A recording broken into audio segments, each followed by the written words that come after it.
Hi there, this is Penelope. This is question 13 from Test 2 2020 for MG5004 DE5418. And these are some of my favourite questions. Find the derivative of a thing like that.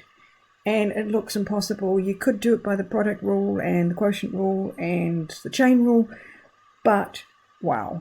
So let's not even go there. Remember, this is where logs come in, and you can do it by logs.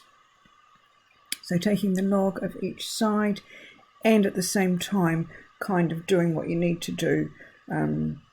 So it would be the natural log of, well, it's to the power of 3, so it would be 3 times natural log of x minus 2 plus, because it's times, natural log of x plus 1 minus the natural log of x minus 3 because it's division.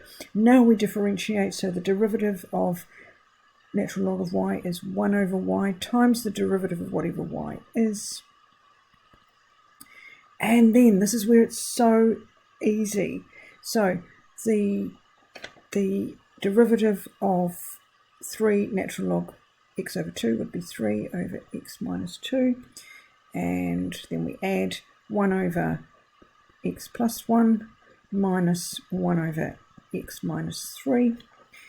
And well, we're nearly done. All we have to do is multiply both sides by y.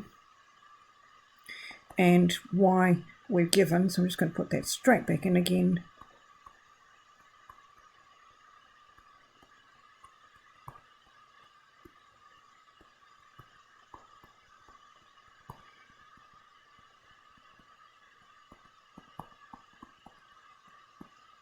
And look at that spectacular simplification that you've already done as well. This is why, you remember at the time, this is why I said it was such a really, really cool way of doing complicated differentiation. And there it is, folks.